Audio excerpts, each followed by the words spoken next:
নমস্কাৰ প্ৰিয় দৰ্শক নিউজ প্লাছ বিশেষ চাই থকাৰ বাবে আপোনালোক সকলোকে ধন্যবাদ জনাই ষ্টুডিঅ'ত মই দীপশিখা আৰু আজি আকৌ আৰম্ভ কৰিবলৈ লৈছোঁ এগৰাকী বিশেষ অতিথিৰ সৈতে কিছু কথোপকথন আহক আজি আমি কথা পাতোঁ অসমৰ এগৰাকী বলিষ্ঠ অভিনেতা বিশেষকৈ নাটকৰ লগত জড়িত নাটকেই যাৰ জীৱন অভিনয় যাৰ জীৱন আৰু তেখেত বিগত বৰ্ষত তেখেতে সংগীত নাটক একাডেমীৰ বঁটা গ্ৰহণ কৰিছে আৰু তেখেত অসমৰ যিগৰাকী ব্যক্তিক ভাৰতবৰ্ষৰ এক সন্মান পদ্মভূষণ সেই সন্মানেৰে সন্মানিত কৰা হৈছে কিছুদিন পূৰ্বে যতীন্দ্ৰনাথ গোস্বামী তেখেতৰে সুযোগ্য পুত্ৰ গুণাকৰ দেৱ গোস্বামী আজি আমাৰ লগত উপস্থিত আছে গতিকে আহকচোন আজি আমি কিছু কথা পাতোঁ নৃত্য গীত আৰু অভিনয়ৰ মাজেৰে ছাৰ পোনপ্ৰথমতে আপোনাক স্বাগতম জনাইছোঁ আৰু শুভেচ্ছা জনাইছোঁ যিহেতু বিগত বৰ্ষত আপুনি সংগীত নাটক একাডেমী বঁটাৰে সন্মানিত হৈছে লগতে আপোনাৰ পিতৃয়ে দেশৰ এক এক সন্মান পাইছে তেখেতে পদ্মভূষণ পাইছে গতিকে মনৰ অনুভৱ কেনেকুৱা ধন্যবাদ ডিএ নিউজ প্লাছলৈ মোৰ আন্তৰিক ধন্যবাদ জনাইছোঁ মোক ইয়ালৈ আমন্ত্ৰণ জনোৱাৰ বাবে হয় ভালেই লাগিছে প্ৰথম কথা মই নৱম পুৰুষ আমাৰ যিটো পৰম্পৰাগত নাট্য ৰীতিৰ যিটো আমাৰ পৰম্পৰা সত্ৰীয়া সংস্কৃতিৰ যিটো আমাৰ পৰম্পৰা সেই পৰম্পৰাৰ মই নৱম পুৰুষ মোৰ আগৰ 8টা পুৰুষে মোৰ দেউতাকে ধৰি 8টা পুৰুষে এইবোৰেই কৰি আহিছে চৰ্চা পৰিৱেশন অধ্যয়ন গৱেষণা প্ৰশিক্ষণ এইবোৰে কৰি আহিছে তাৰ পদাংক অনুসৰণ কৰিয়েই মই পৰিৱেশ কলাৰ লগতে জড়িত খালি মই অলপ ফালৰি কাটি আহি পেলাই মই যেনিবা সত্ৰীয়া সংস্কৃতিটোৰ লগতেই মই যেনিবা আধুনিক নাটকৰ লগতো জড়িত হৈ পৰিলোঁ আৰু সেই তাৰ পিছত কিন্তু মোৰ মাৰ যথেষ্ট হাত আছে কাৰণ মোৰ মা এগৰাকী খুব শক্তিশালী অভিনেত্ৰী আছিলে আৰু মাৰ হয়তো মানে প্ৰভাৱ মোৰ ওপৰত অলপমান আছে গতিকে মই সমসাময়িক নাট্যধাৰাৰ লগত মই নিজকে জড়িত কৰি নাট্য চৰ্চাৰ মাজত আগবাঢ়ি গ'লোঁ আৰু তাৰ ফলস্বৰূপে মোক বিভিন্ন অনুষ্ঠান প্ৰতিষ্ঠানে সন্মান বঁটা আদি প্ৰদান কৰিছে কিন্তু তাতকৈ ডাঙৰ কথা সেই বঁটা বা সম্বৰ্ধনাখিনিতকৈও ডাঙৰ কথা বেছি গুৰুত্বপূৰ্ণ কথা হৈছে যে এই যে আমি কৰা কামবিলাকক ৰাইজে গ্ৰহণ কৰিছে সেইটো এটা বৰ ডাঙৰ কথা আৰু মানে এতিয়াৰ বিশেষকৈ আজিৰ যিখিনি নতুন ল'ৰা ছোৱালী সেই ল'ৰা ছোৱালীখিনিক আমি নাটকৰ প্ৰতি আকৃষ্ট কৰিব পৰাটো এটা আমাৰ কাৰণে এটা চেলেঞ্জ গতিকে আজিকালিতো সকলোৱে শ্বৰ্টকাট বিচাৰে খুব কম সময়তেই ল'ৰা ছোৱালীয়ে পাব্লিচিটি বিচাৰে খুব কম সময়তে ল'ৰা ছোৱালীয়ে ছাকচেছ বিচাৰে কিন্তু আমি যিটো কাম কৰি আছোঁ সেইটো কিন্তু তাত কিন্তু পৰিশ্ৰম খুব প্ৰয়োজন পৰিশ্ৰম লাগে গতিকে পৰিশ্ৰমৰ বিকল্প যে একো নাই সেই কথাটো বুজাবৰ কাৰণে এটা ডাঙৰ চেলেঞ্জ আমাৰ কাৰণে কিন্তু ভাল লাগে ল'ৰা ছোৱালী আমাৰ হয়তো কামবিলাকৰ এটা বিক্ৰী মূল্যও আছে সেইকাৰণে ল'ৰা ছোৱালী আহিছেও আৰু তেনেকৈ আগবাঢ়ি গৈ আছে আৰু নিশ্চয়কৈ আৰু যিহেতু মই কৈছোঁ যে আপোনাৰ পিতৃয়ে নৃত্যাচাৰ্য যতীন্দ্ৰনাথ গোস্বামী তেখেতে এই বঁটা যি সন্মান দেশৰ এটা সৰ্বোচ্চ সন্মান বুলিয়ে মই ক'ম তেখেতে পাইছে এই ক্ষেত্ৰত আপোনালোকৰ ঘৰখনৰ মানে পৰিৱেশটো অকণমান সলনি হোৱা যেন মই অনুভৱ কৰোঁ গতিকে এজন পুত্ৰ হিচাপে কেনেকুৱা অনুভৱ ঠিকে আছে আমাৰ ঘৰত মানে এইবিলাক আচলতে চলিয়ে থাকে আমাৰ দেউতাই মানে এতিয়াতো দেউতাৰ ওচৰত শুৱে বায়ে অজস্ৰ মানুহ কিন্তু সেই সময়বিলাক আমিহে আচলতে দেখিছোঁ যিটো সময়ত দেউতাই 200 টকা এটাৰ কাৰণে দৌৰি ফুৰিব লগা হৈছিলে যিটো সময়ত দেউতাই ৰবীন্দ্ৰ ভৱনৰ মানে সাংস্কৃতিক সঞ্চালকালয়ৰ সঞ্চালকৰ মানে অফিচৰ দুৱাৰমুখৰ বেঞ্চখনত মোৰ লগত ময়ে দেউতাই ঘণ্টাৰ পিছত ঘণ্টা বহি থাকোঁ কেতিয়া আমাক সাংস্কৃতিক সঞ্চালকালয়ৰ সঞ্চালকগৰাকীয়ে মাতিব আৰু ভিতৰত সোমাই পেলাই আমি তেওঁক ৰিকুৱেষ্ট কৰিম যে আমাক এটা দেউতাই ৰিকুৱেষ্ট কৰিব যে আমাক এটা প্ৰগ্ৰেম কৰিবলৈ দিয়ক বা অসমৰ বাহিৰত ক'ৰবাত সুবিধা আছে নেকি প্ৰগ্ৰেম কৰিবলৈ বা মোক শিল্পী পেঞ্চনৰ কাৰণে কিবা এটা কৰি দিব নোৱাৰে নে এনেকুৱা ধৰণৰ কথাবিলাক সেই সংগ্ৰামবিলাক দেখিছোঁ মই আৰু আমাৰ যেতিয়া উজনি অসমৰ যেতিয়া আমাৰ এটা ভ্ৰাম্যমাণ থিয়েটাৰ আছিল, ভ্ৰাম্যমাণ থিয়েটাৰটো অপাৰেশ্যন বজৰঙৰ সময়ত বন্ধ হৈ গৈছিলে। বন্ধ হৈ যোৱাৰ সময়ত আমি কেনেকৈ কিটো আমি সংগ্ৰাম কৰিব লগা হৈছিল, বা আমি কেনেকৈ দেউতাই আমি শ্লিপাৰ ক্লাছত ঘূৰি ফুৰিছিলোঁ, অসমৰ ভাৰতৰ বিভিন্ন ঠাইত প্ৰগ্ৰেম কৰিবলৈ গৈছিলোঁ। সেইখিনি সময়ত দেউতাৰ কোনো বঁটা বাহন নাছিল, বা দেউতাৰ শুৱে বহে মানুহ তেনেকৈ নাছিল। সেইখিনি সময়ত এটা বেলেগ চাম মানুহ আছিল। সেইখিনি মানুহ আজিও আছে কিন্তু। আৰু সেই মানুহখিনিৰ কাৰণে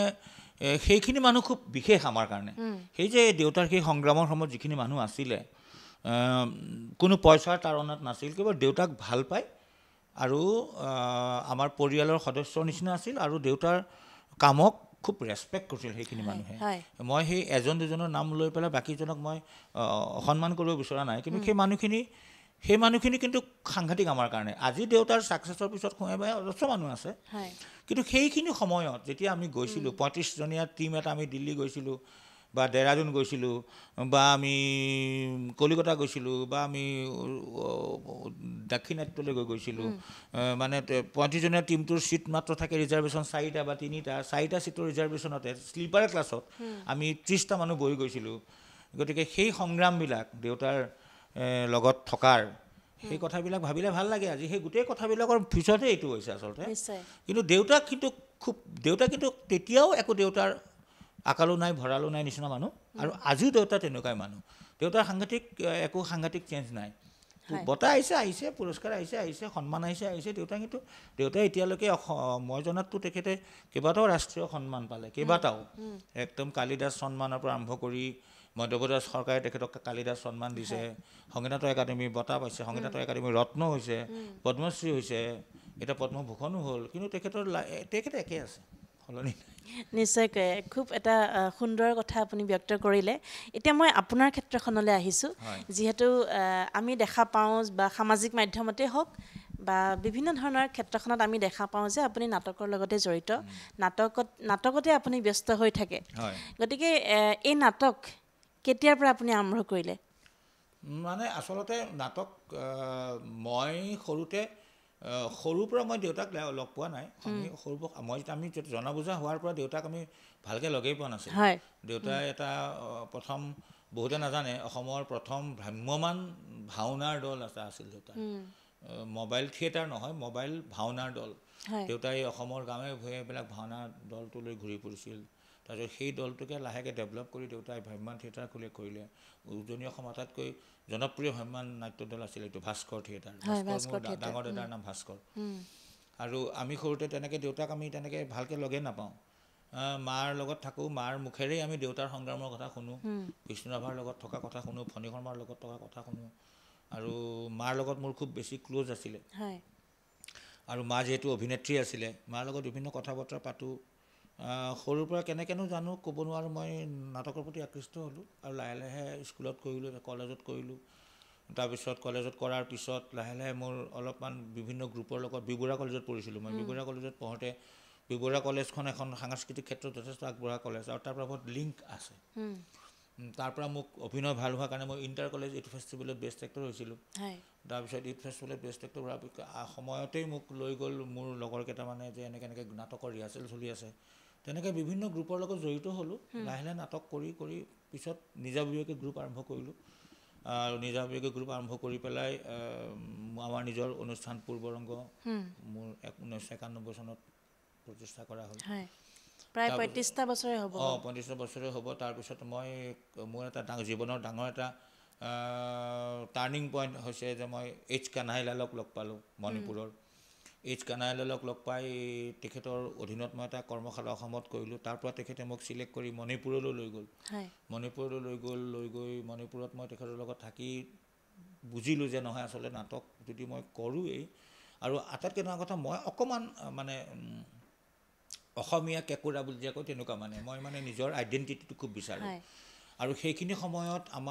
আমি যেতিয়া স্কুলীয়া জীৱন আছিল, বা স্কুলৰ পৰা যেতিয়া কলেজ পাইছিলোঁ, বা কলেজৰ সময়খিনিতেই প্ৰথম কথা আমি গোটেই আন্দোলন সংগ্ৰাম আমি চব দেখিছোঁ। একেবাৰে মানে ইনচাৰ্জেঞ্চি প্ৰব্লেমলৈকে চব দেখিছোঁ। আৰু মোৰ সেই স্বাধীন যেতিয়া মনটো আছিল, নিজকে অসমীয়া হিচাপে প্ৰতিষ্ঠা কৰা। আমাৰ লগৰ বহুতে হৈছিলে, তো আমি তেনেকৈ ভাবিলোঁ যে নহয় তাৰমানে নিজকে প্ৰতিষ্ঠা কৰিবৰ কাৰণে বা অসমীয়া হিচাপে প্ৰতিষ্ঠা কৰিবৰ কাৰণে নাটকটোক মাধ্যম কৰি ল'ব পৰা যায়। সেইটো কথা ভাবিয়েই নতুন ধৰণে চিন্তা কৰিলোঁ। কানাইলালৰ পৰা আহি পেলাই মই এই তেখেতৰ দিগদৰ্শনেৰে মই চিন্তা কৰিলোঁ যে নহয় তাৰমানে মই মোৰ দেউতাই যিটো কৰি আছে সেই আইডিঅ'লজিটো আৰু কানাইলালৰ আইডিঅ'লজিটোৰ মাজত বহুত মিল আছে। তো মই কৰিলোঁ যে ঠিক আছে, এইটো খুব ভাল কথা হ'ব। আৰু মই এই সংস্কৃতিৰ মাজেৰে আত্মপৰিচয়ৰ যিটো সন্ধান, সেই কথাটোত মই নিজকে নিয়োজিত কৰিলোঁ। নতুন নতুন নাটক লিখি তাৰপিছত মই বুজিলোঁ যে মই যিটো ষ্টাইলত কাম কৰিব বিচাৰিছোঁ সেই ষ্টাইলটোত দেখোন নাটক কোনেও নিলিখে। তেতিয়া মই ভাবিলোঁ তেনেহ'লে মই নাটক মানে মই লিখোঁ আৰু নিজে লিখা ভাল হ'ব। তাৰপিছত মই লাহে লাহে নিজে নাটক লিখিব আৰম্ভ কৰিলোঁ। আমাৰ যিটো ইতিহাস বা পুৰাণ বা মহাকাব্যৰ গল্পৰ পুনৰ নিৰ্মাণ, কবিতাৰ পুনৰ নিৰ্মাণ, গল্পৰ নাট্যৰূপ, এনেকুৱা ধৰণৰ কাম কিছুমান কৰিবলৈ ল'লোঁ। লৈ মই নিজাভাৱে এটা ফৰ্ম তৈয়াৰ কৰিলোঁ। এতিয়া মোৰ নিজস্ব এটা ফৰ্ম আছে বুলি মানুহে কয় যে এইটো এটা ফৰ্ম। আৰু ভাল লগা কথা, সেইটো ফৰ্ম শিকিবৰ কাৰণে ৰাষ্ট্ৰীয় নাট্য বিদ্যালয়ৰ ছাত্ৰ ছাত্ৰীও পঠিয়াই মোৰ ওচৰলৈ, বা মোক বিভিন্ন ইউনিভাৰ্চিটিয়ে ক্লাছ কৰিবলৈও নিমন্ত্ৰণ কৰে। নিশ্চয়। মই এটা প্ৰশ্ন কৰিম। আপোনাৰ যিটো নাটক মই চাইছোঁ, বা আমাৰ অসমৰ প্ৰায় ৰাইজে আপোনাৰ নাটক বা ভাৰতবৰ্ষৰ বহুতে আপোনাৰ নাটক চাইছে, কিন্তু আপোনাৰ নাটকত আমি আমাৰ অসমীয়া সংস্কৃতিৰ দেখিবলৈ পাওঁ, বিশেষকৈ সত্ৰীয়া নৃত্যক। কি কাৰণে? আচলতে সেইটো কথা নহয়। আচলতে মই কোনো ধৰণৰ সত্ৰীয়া ফৰ্ম ব্যৱহাৰ কৰিম বুলি নাটকখন কৰা আচলতে নহয়। মই যেতিয়া নাটক কৰোঁ, নাটকখন কৰোঁতে মোৰ নাটকখন প্ৰথমতে মই এটা কাহিনী পাই গ'লোঁ। যেনিবা ছাপ'জ মই ভাবি ল'লোঁ যে মই ৰীতা চৌধুৰীৰ পপীয়া তৰা সাধুখন কৰিম। এতিয়া ৰীতা চৌধুৰীৰ পপীয়া তৰাৰ সাধুখন কৰিম বুলি ভবাৰ লগে লগে মই সেইখন স্বাভাৱিকতে সামাজিক এখন কাহিনী, যিহেতু সামাজিক কাহিনী, গতিকে সামাজিক পটভূমিতে নাটকখন হ'ব। তাত আৰু কোনো ফৰ্ম তাত কথা নাহে। বা মই যদি ভাবোঁ যে মই ডক্টৰ ধ্ৰুৱজ্যোতি বৰাৰ কালান্তৰৰ গদ্য কৰিম, তেতিয়াহ'লে আৰু তাতে বেলেগ কথা নাহে আৰু। বা যদি অনুৰাধা শৰ্মা পূজাৰীৰ স্বাধীনতা চোলা কৰিম, তেতিয়া তাতে কোনো ধৰণৰ ফৰ্মৰ কথা নাহে আৰু। কিন্তু মই যেতিয়া ভাবিম যে মই এই কৰ্মশালাত যে ল'ৰা ছোৱালীখিনিক শিকালোঁ, মোৰ এটা ট্ৰেইনিং প্ৰচেছ আছে, যিটো ট্ৰেইনিং প্ৰচেছ যথেষ্ট জনপ্ৰিয়। আৰু সেই ট্ৰেইনিং প্ৰচেছটোৰ কাৰণেই আচলতে মোৰ আইডেণ্টিটিটো আহিছে। মানুহে যে মোক বহুত কম বয়সতে মই এজন প্ৰশিক্ষক হিচাপে মানুহে মোক আদৰি লৈছে। প্ৰায় 20-21 বছৰ বয়সতে মই এজন ৰাজ্যিক পৰ্যায়ত বা ৰাষ্ট্ৰীয় পৰ্যায়ৰ মোক এটা প্ৰশিক্ষক হিচাপে মোক বিভিন্ন জেগালৈ মোক নিমন্ত্ৰণ জনায়। গতিকে সেইটো একমাত্ৰ হৈছিল মোৰ ফৰ্মটোৰ কাৰণে, মই ট্ৰেইনিং প্ৰচেছটোৰ কাৰণে। তাৰমানে মোৰ এটা নিজস্ব ট্ৰেইনিং প্ৰচেছ আছে। এইটো এটা দীঘলীয়া তাত যাত্ৰা আছে, দীঘলীয়া কিছুমান কথাও সোমাই আছে, যিটো কাৰণে মই প্লেন কৰিলোঁ যে মই মানে ট্ৰেইনিং ছিষ্টেম আমাৰ, যিহেতু মই সৰুৰ পৰা ভাওনাৰ লগত জড়িত, মই দেখিছোঁ ভাওনাত। তাৰপিছত দেউতাই মোক ক'লে যে নহয়, ভাওনাটো তোৰ ব্লাডত আছে, ভাওনা আমাৰ ট্ৰেডিশ্যন। কিন্তু অসমত আৰু ভাওনাৰ আগতেও প্ৰাক শংকৰী যুগৰ এটা খুব শক্তিশালী মাধ্যম আছে ওজাপালি। তই ওজাপালিৰ ওপৰত কাম কৰ। দেউতাই নিজে মোক পঠিয়ালে। মই তেখেতৰ আজ্ঞা মানি মই চিপাঝাৰ গ'লোঁ। ললিত চন্দ্ৰ নাথ ওজা, তেখেত ঢুকাল। তেখেত এজন কিংবদন্তী এজন ওজাপালি শিল্পী আছিল। তেখেতৰ ওচৰত মই প্ৰায় 16-17 বছৰমান শিকিছোঁ। তাৰপিছত মই প্লেন কৰিলোঁ যে এই যে আমাৰ এটা ট্ৰেইনিং প্ৰচেছ আছে, মানে ওজাপালিৰ আংগিক বিভিন্ন এলিমেণ্টছ আৰু ভাওনাৰ বিভিন্ন elements, body physical elements, vocal elements আৰু ৰিডম, এইবিলাক লৈ পেলাই আমাৰ এটা এক্টৰ ট্ৰেইনিং প্ৰচেছ আছে। তো সেই এক্টৰ ট্ৰেইনিং প্ৰচেছবিলাক শিকাওঁ আমি ল'ৰা ছোৱালীক। সেইবিলাক শিকিলে দুটা লাভ হয়। এটা কথা, এক্টৰ এজনৰ ফিজিকেল, ভকেল, মেণ্টেল ডেভেলপমেণ্টটো হ'ল। 2 নম্বৰতে তেওঁলোকে অসমীয়া কালচাৰৰ প্ৰতি আকৃষ্ট হ'ল। তেওঁলোকে এটা ভাওনা সম্পৰ্কে বা ওজাপালি সম্পৰ্কে তেওঁলোকে এটা প্ৰেক্টিকেল আৰু থিয়ৰিটিকেল এটা নলেজো হ'ল। এতিয়া সেই যে ৱৰ্কশ্বপ কৰালোঁ ল'ৰা ছোৱালীখিনিক, এতিয়া মই ৱৰ্কশ্বপৰ এটা প্ৰডাকশ্যন কৰিব লাগিল নহয়। যে ৱৰ্কশ্বপ প্ৰডাকশ্যনটো কৰিবৰ কাৰণে মই এনেকুৱা এটা ছাবজেক্ট ল'ব লাগিব য'ত তেওঁলোকে শিকা কথাবিলাক এপ্লাই কৰিব পাৰে। গতিকে তেনেকৈ মই ষ্টৰী চিন্তা কৰিবলগীয়া হ'ল। তেনেকৈ ষ্টৰী চিন্তা কৰিবলগীয়া হোৱাৰ কাৰণে তেনেকৈ আৰম্ভ হ'ল। মানে প্ৰথম মই ভাবিলোঁ যে মই প্ৰথম এনেকুৱা এক্সপেৰিমেণ্টটো কৰিছিলোঁ পাঞ্চাৰ পাচলি বুলি এখন নাটকত 92ত। সেই নাটকখন কিন্তু মোৰ কাৰণে সুবিধা আছিল কি, নাটকখন ওজাপালি ফৰ্মতেই লিখা আছিলে, গতিকে মোৰ সুবিধা আছিল। সেইখন মই লিখা নাটক নাছিল তাৰপিছত 93ত মই জাল বুলি এটা এখন নাটক কৰিলোঁ সৰু ল'ৰা ছোৱালীৰ সেইটো ৱৰ্কশ্বপ প্ৰডাকশ্যন আছিল তাত মই তেনেকৈ তৈয়াৰ কৰি ল'লোঁ তাৰপিছত 94ত প্ৰথম মোৰ এক্সপেৰিমেণ্ট আৰম্ভ হ'ল 94ত এটা খুব ডাঙৰ ৱৰ্কশ্বপ হৈছিলে সেই ৱৰ্কশ্বপ প্ৰডাকশ্যনটো কি কৰিম ভাবি মই প্লেন কৰিলোঁ যে গ্ৰীক এটা মিথ আছে গ্ৰীক মিথ এটা চিচিফাছ বুলি চিচিফাছ গোটেই চিচিফাছৰ এখন গ্ৰীক কাহিনী এটা গ্ৰীক এপিক মিথ এই গ্ৰীক মিথটোক মই সম্পূৰ্ণ অসমীয়া অভিযোজনা কৰি একদম গায়ন বায়নৰ পৰা মুক্তিমংগললৈকে চব সোমোৱাই পেলাই স্ক্ৰিপ্টটো তৈয়াৰ কৰি ল'লোঁ সেইটো হৈছে আৰম্ভ মোৰ সেইটো এই ভাওনা ফৰ্মটো লৈ পেলাই গতিকে তেনেকৈ কৰিবলগীয়া হ'ল এইটো এটা মোৰ জাৰ্ণি সেই জাৰ্ণিটো 2005 চনলৈকে হৈছে 2005 চনলৈকে মই এই কাৰবাৰটো কৰিছোঁ যে ফৰ্ম এটা এই ফৰ্মত কামটো কৰিম 2006 চনৰ পৰা কিন্তু মোৰ ৱে অফ প্ৰেজেণ্টেশ্যন বা ৱে অফ থটটো মোৰ বেলেগ হৈ গ'ল মোৰ বিভিন্ন কানাইলাল ছাৰেও মোক ক'লে সেইখিনি সময়ত যে নহয় তোৰ নিজস্ব কিবা এটা চিন্তা কৰ তই নিজাববীয়াকৈ try to make it something different তাৰপিছত মন কৰিলে এতিয়া তাৰ 2005 চনৰ পৰা 6 চনৰ পৰা মানুহবিলাকে মন কৰে যে নহয় মোৰ নাটকবিলাকত ডাইৰেক্ট ওজাপালি বা ভাওনাক লৈ কাম কৰা নহয় কিন্তু মানুহে ফ্লেভাৰটো পায় মোৰ এতিয়া বাসৱ দত্তা হওক বা ৰত্নাকৰ হওক বা ঘটোৎকচ হওক একলব্য হওক দ্ৰোণাচাৰ্য হওক বা শেহতীয়াকৈ মীৰা বুলি নাটকখন কৰিছোঁ এইবিলাকত হওক মানুহে ডাইৰেক্ট এটা ওজাপালি বা ভাওনা দেখা নাপায় দ্ৰোণাচাৰ্যও কৰিছোঁ তাত মানে সেই তাত এলিমেণ্টছবিলাক লৈ পেলাই এটা নিউ কাইণ্ড অফ প্ৰেজেণ্টেশ্যন দ্ৰোণাচাৰ্যৰ নামটো কিয় দিয়া হ'ল এইটো এটা মোৰ এটা প্ৰশ্ন আপোনালৈ দ্ৰোণাচাৰ্য মানে আচলতে ঘটনাটো হৈছে কি দ্ৰোণাচাৰ্য প্ৰথম কথা নাটকখন দ্ৰোণাচাৰ্যৰ ওপৰত মানে মোৰ এজন খুব ভাল মোৰ এজন নাট্যকাৰ আছে যোনে মোৰ ইতিমধ্যে ঘটোৎকচ লিখিছে মোৰ কাৰণে মৃন্ময় ভূঞা তেওঁ মোক ক'লে যে মোৰ তাৰ কিছুদিন আগতে তেওঁ মোৰ কেইটামান কেৰেক্টাৰ চাইছে এখন চেনিৰাম ভাইৰাৰ চং বুলি এখন নাটকো চাই পেলাই ক'লে যে আপোনাৰ কাৰণে নাটক এখন কৰিব লাগিব আপুনি দাড়িয়ে চাৰিয়ে আপোনাক গেটআপটো খুব ভাল লাগিছে যে আপোনাক ইতিমধ্যে মই এখন চিনেমা কৰি উঠিছোঁ তাৰ কাৰণে মই এই গেটআপটো মোৰ আছিলে সেই চিনেমাখনৰ কাৰণে স্পেচিয়েলি চিনেমাখন এতিয়া এই ৰিচেণ্টলি 21 তাৰিখে ৰিলিজ হ'ব ফেব্ৰুৱাৰী সেই গেটআপটোত তেওঁ কৈছে আপোনাক গেটআপটো খুব ভাল লাগিছে আপোনাৰ কাৰণে এখন নাটক লিখিম বুলি ভাবিছোঁ কোনখন কৰোঁ দ্ৰোণাচাৰ্য কৰোঁ নে ভীষ্ম কৰোঁ তেওঁ দ্ৰোণাচাৰ্যৰ ওপৰত মোৰ এটা দুৰ্বলতা আছে এইকাৰণে দুৰ্বলতা আছে যে মই বহুত ক্ষেত্ৰত দ্ৰোণাচাৰ্যত মই নিজকে দেখা পাওঁ মানে এই যে মই ইতিমধ্যে একলব্য কৰিছোঁ একলব্য মোৰ এখন খুব বিখ্যাত নাটক একলব্য অসমৰ বিভিন্ন ঠাইত হৈছে ভাৰতৰ বিভিন্ন ঠাইত হৈছে নাটকখন এই একলব্য কৰি থাকোঁতে মই ভাবিছিলোঁ যে একলব্যক মানুহেতো একলব্যৰ পইণ্ট অফ ভিউৰ পৰাটো চব চোৱা হ'ল আমাৰ দায়িত্ব যে আমি সদায় এতিয়া মই যদি দেৱদাস চিনেমাখন কৰোঁ দেৱদাসৰ ওপৰত যদি মই নাটক এখন কৰোঁ মই কিন্তু দেৱদাস বুলি নকৰোঁ মই নাটকখনৰ নাম দিম দেৱদাস মাই ছান তাৰমানে এজন বাপেকৰ দৃষ্টিভংগীৰে মই দেৱদাসক কৰিম যেনেকৈ মই ঘটোৎকচ কৰিছিলোঁ ঘটোৎকচ মাই ছান ঘটোৎকচ পুত্ৰ মোৰ নাটকখন কিন্তু ঘটোৎকচক লৈ নহয় ঘটোৎকচৰ মাকৰ জাৰ্ণিটো লৈ পেলাই ছিংগল মাদাৰ এগৰাকীৰ কিটো হয় তো মই ভাবিলোঁ যে দ্ৰোণাচাৰ্যৰ ওপৰত কৰক দ্ৰোণাচাৰ্যৰ ওপৰত কৰোঁতে কিন্তু নাটকখন এনেকৈহে কৰিব এইটো ষ্টাইলত মোক লাগে যে দ্ৰোণাচাৰ্যই কি ভাবিছিল ইতিমধ্যে তেখেতেও বহুত ষ্টাডি কৰিলে আৰু মহাভাৰতৰ বিভিন্ন ধৰণৰ ইণ্টাৰপ্ৰিটেশ্যন আছে চাউথ ইণ্ডিয়ান মহাভাৰতৰ ইণ্টাৰপ্ৰিটেশ্যনটো বেলেগ আৰু এই দ্ৰোণাচাৰ্যখনৰ ইণ্টাৰপ্ৰিটেশ্যনটো আকৌ ইণ্ডোনেছিয়ান মহাভাৰতৰ পৰা লোৱা য'ত এইটো প্ৰমাণিত হৈছে যে মানে আমি যে কৈ থাকোঁ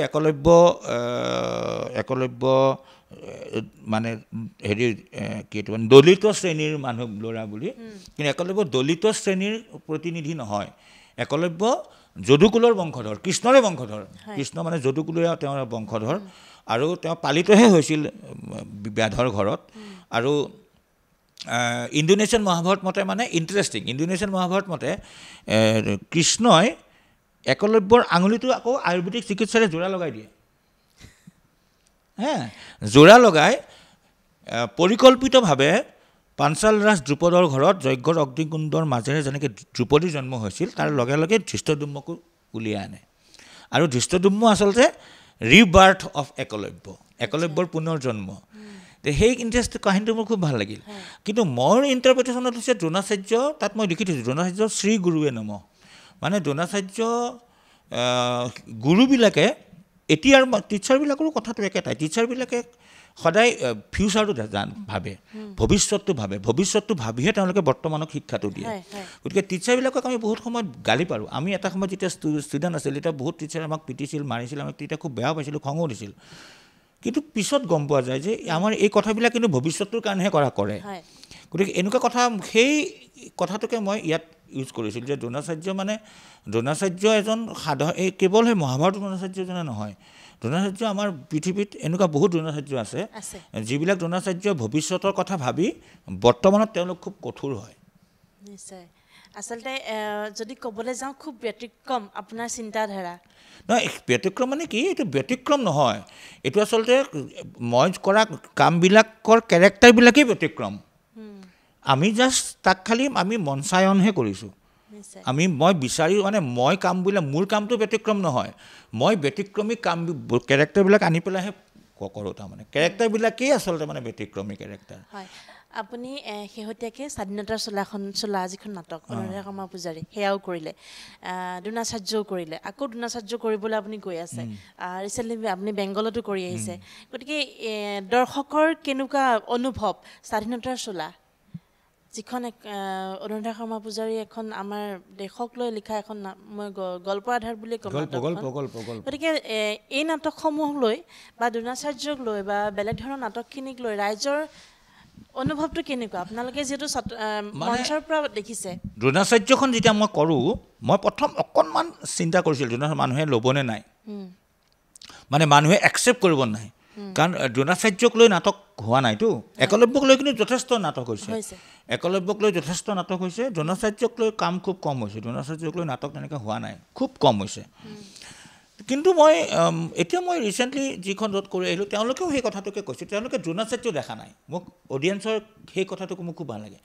অডিয়েঞ্চে আহি পেলাই কয় যে আমি দ্ৰোণাচাৰ্যক দেখা নাই নহয় আমি আমাৰ ছাৰ এজনক দেখি আছোঁ বা কিছুমানে কয় যে এইটো দেখোন মোৰ জীৱনৰ নিচিনাই কথাটো মই মোক স্কুলত টিচাৰ কৰোঁ মই ৰিচেণ্টলি মানে ৰিটায়াৰ্ড হৈছোঁ মোৰ নিচিনা যেনে লাগে বিশেষকৈ অংকৰ মাষ্টৰবিলাকে কয় অংকৰ শিক্ষকবিলাক খুব ৰাফ খুব ষ্ট্ৰিক্ট হাতত বেট লৈ থাকে চবেই ভয় কৰে কিন্তু অংকৰ ছাৰবিলাকে বেছিকৈ কয় বেছি ফিল কৰে তাৰমানে যে আমি সেই ষ্টুডেণ্টটোৰ লগত মোৰ কোনো ধৰণৰ শত্ৰুতা নাই কিন্তু মই সিহঁতৰ ৰাফলি ক'ব লগা হয় কিয় এই ভৱিষ্যতৰ কথা ভাবি বৰ্তমানক ঠিক কৰিবলগীয়া হয় আচলতে গতিকে মোৰ সেইটো কথা খুব ভাল লাগে আৰু তাতে তেনেকৈ মানে সংলাপো আছে নিশ্চয় তাত ফাইনেলি তাত যিটো সংলাপ সেইটো হৈছে গুৰুৱে কি দিয়ে গুৰুৱে কি লৈ যায় সেইটো কেৱল গুৰুৱেহে জানে সেই কথাটো লৈ পেলাই বা স্বাধীনতাৰ চোলাখনতো সেইটোতো এটা সাংঘাতিক গল্প স্বাধীনতাৰ চোলাৰ আবেদনটো সাংঘাতিক মানে সেইটো ভাৰতৰ স্বাধীনতাৰ 50 বছৰ সময়ত লিখা 97ত তেখেতে সেই গল্পটো লিখিছিল এটা সৰু গল্প কিন্তু এই গল্পটো যিটো আবেদন মানে কি এটা মানে স্বাধীনতাৰ কাৰণে আমি স্বাধীনতাৰ এটা উদযাপনৰ নামত ইমান ডাঙৰ এটা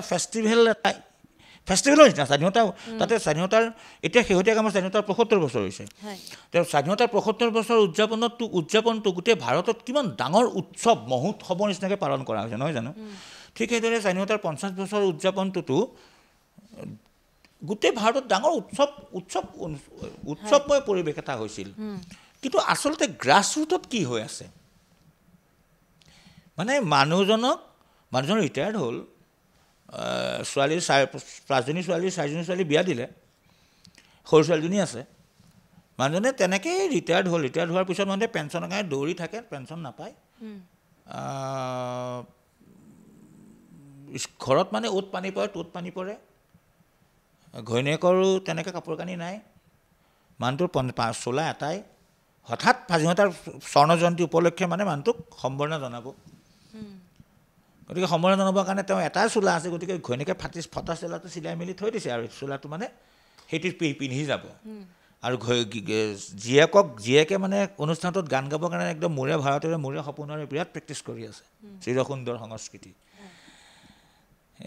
মানে যাবৰ আগমুহূৰ্ততে জীয়েক গুচিয়ে গ'ল মানে সেই গান গাবলৈ পিনে মিনিষ্টাৰ আহিছে সম্বৰ্ধনা জনোৱা মানুহটোক 2000 টকাও দিব 2000 টকাটো বহুত পৰিকল্পনা কি কৰিব আৰু মানুহজনী পাকঘৰত পৰি থাকিল নহয় পিছল খাই পেলাই বোকাত ভাতৰ মাৰে তাৰে গোটেই পৰিলে গোটেই কাপোৰ লেতেৰা পেতেৰা মানুহগৰাকীৰ মানুহটোৱে টান মাৰি কাপোৰখন খুলি দিলে গোটেই পুৰিব নহয় এতিয়া গৰম কাপোৰ পানীতে পৰি গ'ল বোলে কাপোৰ দিয়া বুলি কওঁতে মানুহে কৈছে কাপোৰ নাই নহয় মোৰ মানুহটোৱে গমেই নাপায় যে ঘৈণীয়েকৰো কাপোৰেই নাই ই মানুহটো খুলি দিলে কাপোৰবোৰ ইফালে চিঞৰি আছে বিষ্ণু শৰ্মাক মঞ্চলৈ মতা হৈছে ওচৰতে পেণ্ডেল ই গৈ পেলাই বোলে আল্টিমেট সি যিটো চোলা থৈ দিছিল ঘৈণীয়েকে সেই চোলাটোক এটাক পিন্ধিবলৈ দিলে খুব ইণ্টাৰেষ্টিং এই যে কথাবিলাক এইটো এটা আইৰনি আচলতে এইটো এটা ইমান ডাঙৰ এটা এখন মই ভাবোঁ এখন জীয়া ছবি তাত ডেফিনেটলি জীয়া ছবিয়ে তাতকৈ ডাঙৰ কথা হৈছে যে এইটো আচলতে মই ভাবোঁ অনুৰাধা বাইদেউৰ বহুত গল্পৰ মাজৰ এটা বিশেষ গল্প এইটো অনুৰাধা বাইদেউতো বহুত ভাল ভাল গল্প আছে কিন্তু এই গল্পবিলাক এটা গল্প নহয় এখন দলিল আৰু আমাৰ সমাজৰ এখন দলিল খুব ভাল লাগে কথাবিলাক ভাবিলে আৰু অডিয়েন্সে সাংঘাতিক একচেপ্ট কৰে বঙাইগাঁৱত হৈছিলে শ্ব' ৰিচেণ্টলি আমাৰ বঙাইগাঁৱততো মানুহ একদম মানে হাহাকাৰ লগাই দিছে নাটকখন চাই পেলাই আৰু খুব ভালো কৰিছিল কুলেন্দ্ৰ ৰায়চৌধুৰী সি স্ক্ৰিপ্ট লিখিছিলে ডিৰেকশ্যনো তেওঁৰ আছিলে আৰু মই বিষ্ণু শৰ্মা কৰিছিলোঁ মোৰ পৰিবাৰে মোৰ ঘৈণীয়েকৰ কেৰেক্টাৰটো কৰিছিল মানুহে খুব ভাল পাইছিল নিশ্চয়কৈ অকণমান এটা আপোনাক লৈ মোৰ প্ৰশ্ন আছে যেতিয়া আমি আপোনাৰ নামটো কাৰোবাৰ আগত প্ৰকাশ কৰোঁ বিশেষকৈ আমাৰ পৰিৱেশসকলৰ লগত যিসকল ব্যক্তি জড়িত আপুনি এটা শব্দ অলপ আগত ক'লে যে ষ্ট্ৰিক মোৰ এটা পোনপটীয়া প্ৰশ্ন গুণাকৰদেৱ গোস্বামীও কিন্তু ক'ৰবাত অকণমান ষ্ট্ৰিক নেকি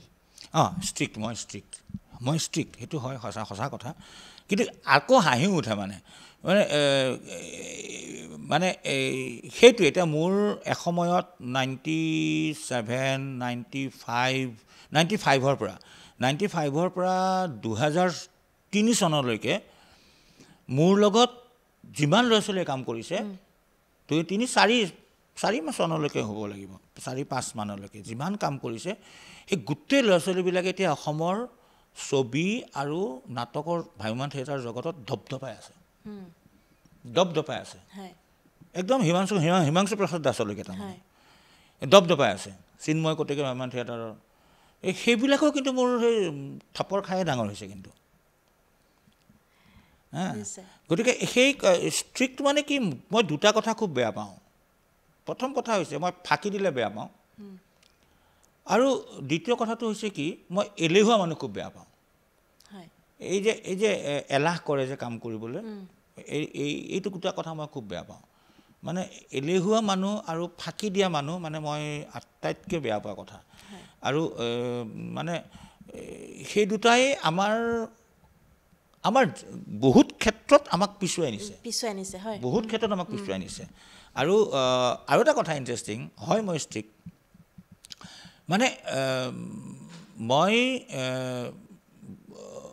বহুত ল'ৰা ছোৱালীয়ে মোক সন্মুখতে কয় ছাৰক বৰ ভয় লাগে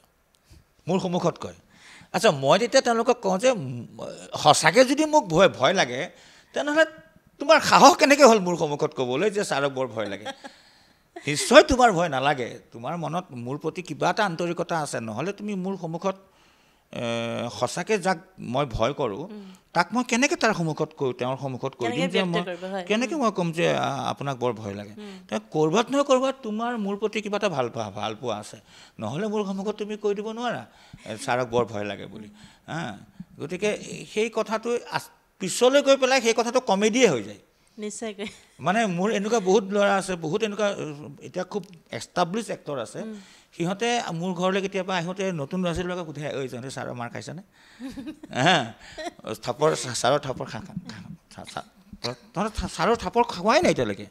তহঁতে কি শিকিছ এনেকৈ কয় তাৰমানে আল্টিমেট বস্তুটো কমেডিয়ে হৈ গ'ল এতিয়া আচলতে এটা দুটা দিশে আছে অকণমান ভয়ো কৰে আৰু নহয় আটাইতকৈ কথা হৈছে কি এই যে আমাৰ মানে আমাৰ কিছুমান কথা আমাৰ লাইফষ্টাইলত কিছুমান প্ৰব্লেম থাকে আমাৰ যিটো লাইফষ্টাইল সেই লাইফষ্টাইলটোতে বহুত প্ৰব্লেম আছে প্ৰব্লেমবিলাক এনেকুৱা প্ৰথম কথা এতিয়াৰ জেনেৰেশ্যনটোক যিটো এতিয়াৰ জেনেৰেশ্যনটোতো আৰু ভয়ংকৰ এতিয়াৰ জেনেৰেশ্যনটোৰ যিবিলাক গাৰ্জেন তেওঁলোকো আচলতে ফ'কাছড নহয় ফ'কাছ নহয় মানে তেওঁলোক আউট ফ'কাছত থাকে মানে আমি এনেকুৱা এটা জেনেৰেশ্যনত বাস কৰিছোঁ যে আমি ল'ৰা ছোৱালীখিনিক ফুটবল খেলিব নমাই দিছোঁ যে তহঁতৰ লক্ষ্য এটাই বলটো কাঢ়ি আন তহঁতি নিজেই বলটো খেলিবি কাৰো লগত কাকো বলটো খেলিব নিদিবি যিমান পাৰ বলটো কাৰ কেৱল আমি বলটো খেলিব লাগে নিজৰ ভৰিলে আমি বলটো আনিব লাগে কিন্তু এই বলটো মাৰিম ক'ত গ'ল পোষ্ট ক'ত তো এনেকুৱা এখন ফিল্ডত ফুটবল খেলি আছোঁ য'ত কোনো গ'ল পোষ্টেই নাই তে গ'ল পোষ্ট নথকা এখন ফিল্ডত কেৱল বলটো খেলি থাকিলেতো একো ৰিজাল্ট নহ'ব ন নিশ্চয়কৈ এতিয়া গাৰ্জেনবিলাকৰ এইটো এটা ডাঙৰ সমস্যা গাৰ্জেনবিলাকতকৈও আমাৰ যিসকল পৰিৱেশকলাৰ লগত জড়িত ব্যক্তি যিসকলে সাধনা কৰে তেওঁলোকৰ ক্ষেত্ৰতো কিন্তু এইটো ক'ৰবাত একদম আছে এইটো আছে তেওঁলোকৰ মানে কি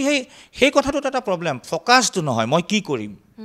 এতিয়া মোক বহুতে সোধে মানে বহুতে ভাবে এতিয়া মোৰ ঘৰটো দেখিলে বা এতিয়া মোৰ লাইফষ্টাইলটো দেখিলে বহুতে ভাবে যে নাটক কৰিয়ে এনেকুৱা হৈছেনে কিন্তু মই যে এটা সময়ত কি কৰি আছিলোঁ আজিৰ পৰা কিমান বছৰ আগৰ পৰা এই জাৰ্ণিটো বা মোৰ দেউতাৰ জাৰ্ণিটো আহি আজি এই জেগাটো পাইছোঁ তাৰ কাৰণে মইতো নিজকে কেতিয়াও বেলেগ ৰাস্তাত যাবলৈ দিয়া নাই নিজকে হাজাৰ অভাৱ অভিযোগৰ মাজতো মই এটা ৰাস্তাতেই গৈ আছোঁ এই যে এই কথাটো বহুত জৰুৰী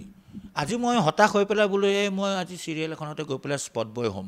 কাইলৈ গৈ পেলাই নহয় মই এইখানে পইচা পাতি নাই চলিব অসুবিধা হৈছে অমুকত গৈ পেলাই এছিষ্টেণ্ট ডিৰেক্টৰ হ'ম তাৰপিছত কালি গৈ পেলাই বোলে নহয় মেকআপ আৰ্টিষ্ট হ'ম মই মেকআপত ল'ৰা আছে মেকআপৰ বস্তু এটা অলপ কিনি পেলাই মই কিবা চিৰিয়েল এখনত মেকআপ আৰ্টিষ্ট হওঁ তাৰপিছত বোলে নহয় মেকআপ আৰ্টিষ্টটো কিনিবলৈ পইচা নাই বোলে নহয় হঠাৎ মেকআপ কৰি থাকোঁতে হঠাৎ চিৰিয়েল এখনে ক'লে যে তোমাক এটা কেৰেক্টাৰ দিম আহিবা নেকি হঠাৎ সেই কেৰেক্টাৰটো কৰিবলৈ গুচি গ'ল এই যে কথাবিলাক এই যে দৌৰি ফুৰা স্বভাৱটো এই কথাটোৱে আমাক বহুত প্ৰব্লেম কৰিছে আগতে এইটো নাছিল কিন্তু আগতে একদম ফ'কাছ নাছিল ল'ৰা ছোৱালীবিলাক গালি মাৰ ধকা চৰ খাই হ'লেও মই নাটকেই কৰিম সেইটোৱে আচলতে লক্ষ্য এটাই হ'ব লাগে সেইকাৰণে সেই ল'ৰা ছোৱালীবিলাক তেওঁলোকে এষ্টাব্লিছ হৈছে আজিকালি এক ডাঙৰ সমস্যা এইটো নিশ্চয়কৈ খুব সুন্দৰ বক্তব্য আপুনি আগবঢ়ালে যিহেতু এটা প্ৰশ্ন মই আপোনাক সুধিম বুলি এটা মোৰ পৰিকল্পনা মই কৰি আহিছোঁ আজি কিছুদিন পূৰ্বে মই আপোনাৰ এটা ভাষণ মই শুনিছিলোঁ উদাত্ত ভাষণ এটা মই শুনিছিলোঁ মই সেই ভাষণটো শুনি কিন্তু খুব ভাল পাইছিলোঁ কাৰণ কিছু মনৰ কথা বহুতৰ মনৰ কথা আপুনি ব্যক্ত কৰিলে আপুনি ক'লে প্ৰথমতে কৈছে যে ভাওনা আমাৰ তেজত আছে আমাৰ অসমীয়া সংস্কৃতি গতিকে তেজত আছে এই ভাওনাক লৈ আপুনি যিখিনি কথা কৈছিলে বা ভাওনা সংস্কৃতিৰ বৰ্তমান যিটো যুগ আমি দেখা পাই আছোঁ যিহেতু আমিও ভাওনা সংস্কৃতিৰ লগত জড়িত বা ভাওনা আমাৰো তেজত আছে ক'ৰবাত নহয় ক'ৰবাত গতিকে এতিয়াৰ এই যিটো যুগ চলি আছে ধাৰা চলি আছে এইখিনিক লৈ আপুনি কি ক'ব য'ত নেকি আপুনি সাংস্কৃতিক নগৰীৰ ঠাইত আপুনি এটা উদাত্ত ভাষণ দিব লগা হৈছিলে ঘটনাটো হৈছে কি সকলোবোৰ সাংস্কৃতিক কৰ্মকাণ্ডৰে আপছ এণ্ড ডাউন থাকে গতিকে সকলোৰে থাকে দেই সকলো থাকে যেনেকৈ চব কথাৰে থাকে এটা সময়ত আমি যিটো থিয়েটাৰ কৰোঁ নন কমাৰ্চিয়েল বুলি কওঁ সেই নন কমাৰ্চিয়েল থিয়েটাৰ মই এমেচাৰ শব্দটো মই ব্যৱহাৰ নকৰোঁ অব্যৱসায়িক বুলি কওঁ অপেচাদাৰী বুলি মই নকওঁ যে অব্যৱসায়িক নাট্যগোষ্ঠীসমূহৰ অৱস্থা খুব বেয়া হৈ গৈছিল একদম নোহোৱাৰ নিচিনাই হৈ গৈছিল নাটক যিখিনি সময়ত VCD আৰম্ভ হৈছিল বা অসমীয়া চিৰিয়েল চলিছিল বা VCD চলিছিল সেইখিনি সময়ত প্ৰায় একদম নষ্ট হৈ গৈছিল আকৌ এতিয়া অব্যৱসায়িক নাট্যগোষ্ঠীসমূহে খুব ধুমধামেৰে নাটক কৰিব আৰম্ভ কৰিছে এটা সময়ত ভ্ৰমণ থিয়েটাৰৰ অৱস্থা খুব বেয়া আছিল আকৌ ভ্ৰমণ থিয়েটাৰ আৰম্ভ হৈছে এতিয়া ভ্ৰমণ থিয়েটাৰৰ লাহে লাহে অৱস্থা আকৌ বেয়ালৈ গৈছে আকৌ হয়তো দুদিন পিছত আকৌ নতুন ধৰণে ভ্ৰমণ থিয়েটাৰ আৰম্ভ হ'ব ঠিক সেইদৰে অসমীয়া বোলছবিৰ অৱস্থা একেবাৰে বেয়া হৈ গৈছিল আকৌ অসমীয়া বোলছবি নতুনকৈ ঠন ধৰি কিতাপি লৈছে সকলো কথাৰে এটা আপছ এণ্ড ডাউন থাকে তো ঠিক সেইদৰে ভ্ৰাম্যমাণ অসমৰ ভাওনা সংস্কৃতিৰো অৱস্থা এতিয়া এনেকুৱা হৈছে ভাওনা সংস্কৃতিও এটা সময়ত মানে এতিয়া ভাওনা সংস্কৃতি লাহে লাহে এটা ধ্বংসাত্মক অৱস্থালৈ গতি কৰিছে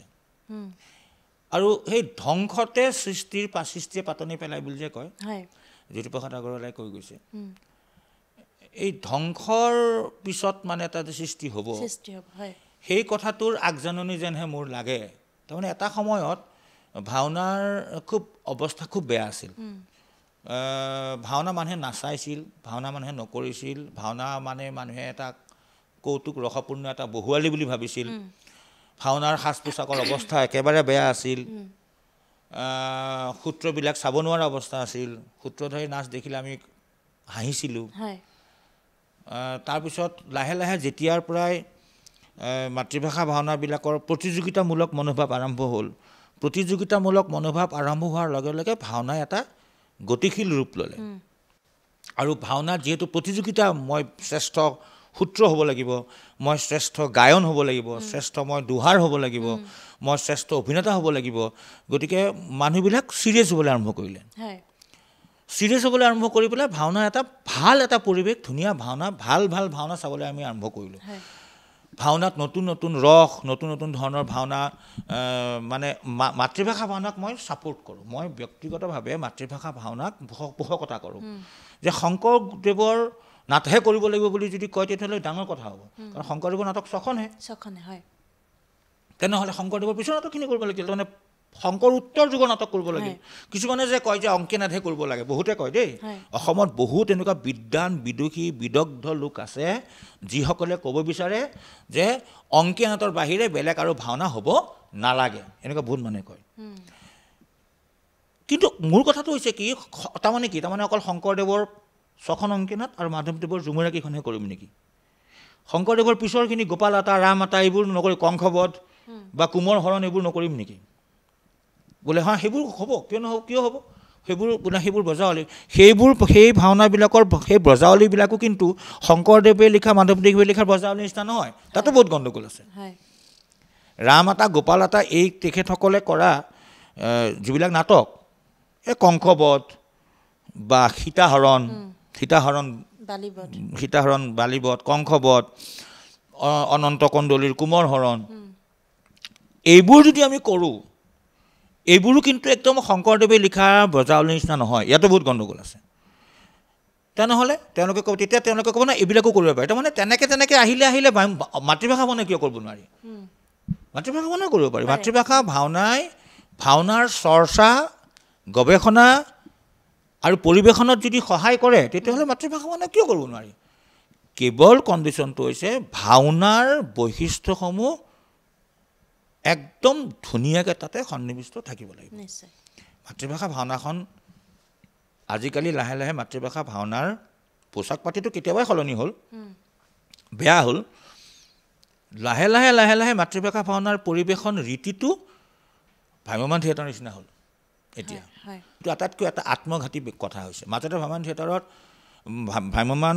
অসম মাতৃভাষা ভাওনাৰ মহিলা চৰিত্ৰসমূহৰ সাজ পোছাকবিলাক একেবাৰে চাব নোৱাৰা অৱস্থা আছিল কিন্তু শেহতীয়াকৈ মই এখন ভাওনাত বিচাৰক হ'বলৈ গৈ দেখিলোঁ যে আজিকালি মহিলা চৰিত্ৰসমূহ যিসকল ভাৱৰীয়াই কৰে তেওঁলোকে পোছাকবোৰ ভালকৈ পিন্ধে অসমীয়া লগা পোছাক পিন্ধে কিছু ক্ষেত্ৰত অলপ আহিছে আৰু বহুত ক্ষেত্ৰত বহুতে চেষ্টাও কৰে ভাল কৰিবৰ কাৰণে কিন্তু ভাণ্ডাৰত এভেইলেবিলিটি নাই মহিলা চৰিত্ৰ কৰা ভাৱৰীয়াসকলে কষ্টিউমবিলাক ভাণ্ডাৰৰ পৰা নাই তেওঁলোকৰ নিজৰ থাকে গতিকে তেওঁলোকে পিন্ধি লয় কিন্তু পুৰুষ চৰিত্ৰবিলাকেতো ভাণ্ডাৰৰ পৰা আনে গতিকে ভাণ্ডাৰে যেতিয়া সেইটো পিন্ধিব লাগিব গতিকে ভাণ্ডাৰত যি কি পা ভাণ্ডাৰৰ সাজ পোছাকবিলাক একেবাৰে চিৰিয়েলৰ নিচিনা সাজ পোছাক ভাণ্ডাৰে দিয়ে একদম চিৰিয়েলত যিটো ৰামায়ণ চলি আছে মহাভাৰত চলি আছে কৃষ্ণ চলি আছে সেইটোৱে দিব গতিকে ফলত বেয়া হয় কিন্তু শেহতীয়াকৈ আটাইতকৈ মাৰাত্মক কথাটো হৈছে ভাওনাৰ আটাইতকৈ যিটো আত্মঘাতী কাৰবাৰ হৈছে ভাওনাৰ সেইটো হৈছে ভাওনাৰ কম্পিটিশ্যনত অলপতো তেওঁলোকে মানি চলেই কিন্তু যিবিলাক এই মানুহে আগ কৰে মানুহে যিবিলাক আগ কৰা ভাওনা যায় সেই ভাওনাবিলাকত একেবাৰে বহুৱাৰীৰ চূড়ান্ত সীমা অতিক্ৰম কৰিছে তেওঁলোকে বিশেষকৈ ৰাসবিলাকত গতিকে ফলত কি হয় যে তেওঁলোকে মানে প্ৰতিযোগিতাৰ কাৰণে যে কৰে তাত তেওঁলোকে অলপমান কিবাকিবি মেইনটেইন কৰে কাৰণ নিয়মাৱলী থাকে কিন্তু যিবিলাক তেওঁলোকে প্ৰদৰ্শনীমূলক ভাওনা কৰে তাত তেওঁলোকে একদম কমাৰ্চিয়েল একদম মানে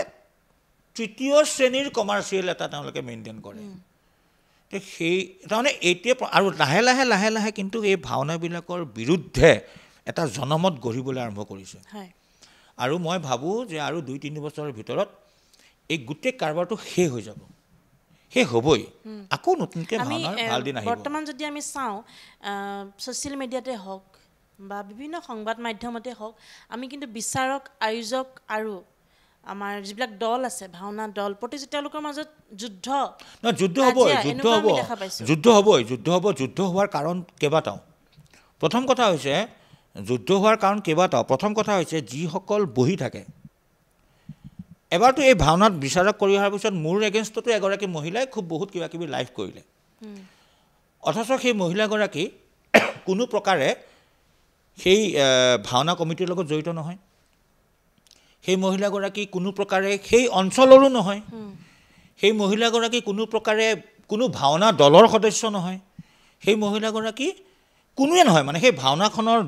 ভাওনা কমিটিৰ লগত জড়িত নহয় ভাওনাত কোনো এটা দলৰ সদস্য নহয় আৰু সেই স্থানীয় ৰাইজো নহয় তেওঁ ক'ৰবাত বহি আছে ক'ৰবাত বহি পেলাই তেওঁ ফেচবুক লাইভ কৰি তেওঁৰ মতে মানে মই মানে মোক বিভিন্ন ধৰণে তেখেতে অপদস্থ কৰি পেলাই এজন মানুহক অমুক আচ্ছা পিছত গম পালোঁ যে নহয় আচলতে তেখেতৰ বিভিন্ন ধৰণৰ তেখেতে কিবা বেয়া পাব পাৰে আৰু মোক কিবা কাৰণত বেয়া পাইছিলে সেইটো আহি পেলাই ইয়াতে জইন লগাই দিলে গতিকে তেনেকুৱা কথা থাকে কিন্তু শেহতীয়াকৈ সেই মানুহগৰাকীও বোলে এটা এই শেহতীয়াকৈ বিচাৰক আৰু প্ৰতিযোগিতা কাজিয়া লগাত যিগৰাকী মহিলা নাছিল সেইগৰাকী বোলে পিছতে মই গম পালোঁ গতিকে কথা হৈছে কি মানে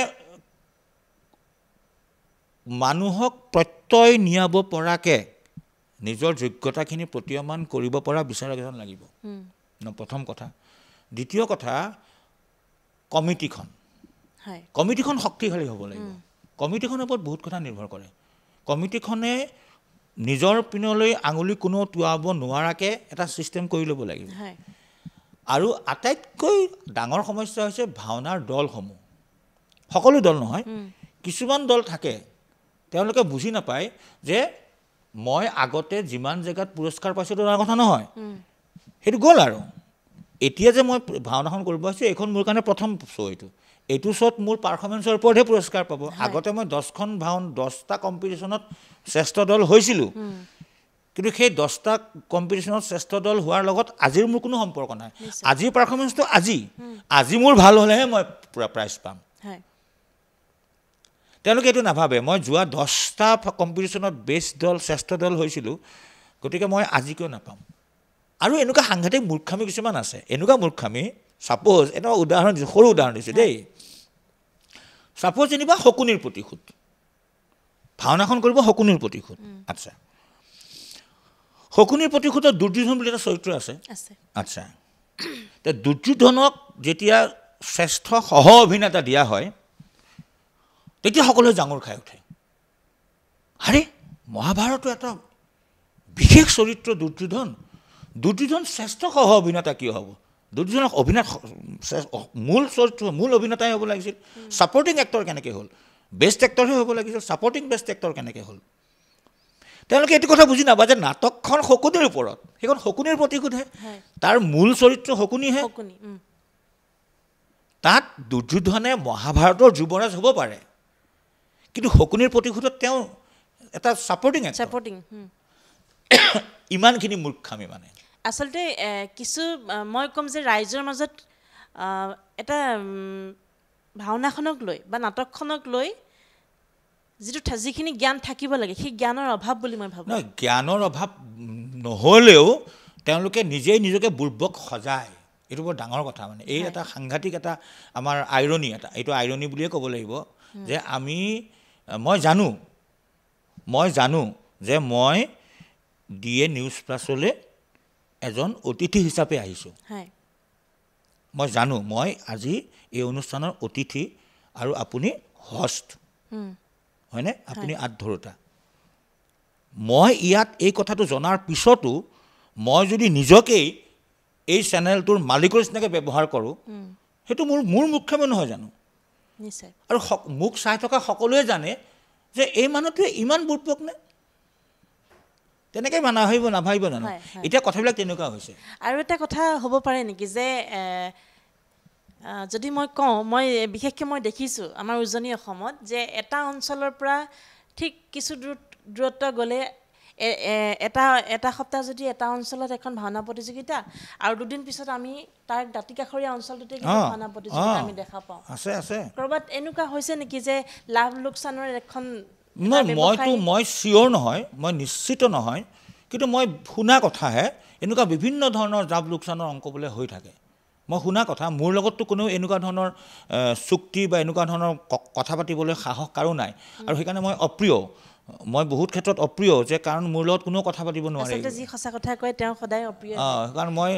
কোনো মোক মানে ক'ব নোৱাৰে মুখৰ আগত কোনো ক'ব নোৱাৰে মুখৰ আগত কোনো মোক প্ৰশ্ন সুধিব নোৱাৰে মুখৰ আগত কোনো মোক ক'বও নোৱাৰে গতিকে কিন্তু মই বেলেগৰ মুখেৰে শুনিছোঁ এনেকুৱা ধৰণৰ বিভিন্ন ধৰণৰ পইচা পাতি লেনদেন পুৰস্কাৰ দিয়া নিদিয়া পোৱা নোপোৱাৰ মাজত বিভিন্ন ধৰণৰ বোলে চুক্তি অঘোষিত চুক্তি বোলে চলে মই শুনিছোঁ কথাটো নিশ্চয়কৈ আৰু আমি আজি এই অনুষ্ঠানৰ পৰাই আচলতে ক'ম যে আমাৰ অসমীয়া সংস্কৃতি জীয়াই ৰাখক আমাৰ উঠি অহা প্ৰজন্মৰ হাতত আমি সেইখিনি গতাই দিব লাগিব বহুতখিনি কথা পাতিলোঁ এটা প্ৰশ্ন মই সুধিম এই প্ৰশ্নটো এইকাৰণে সুধিম কাৰণ আপোনালোক যিহেতু চৰকাৰৰ চকুত সদায় আছে কেন্দ্ৰীয় চৰকাৰেই হওক বা আমাৰ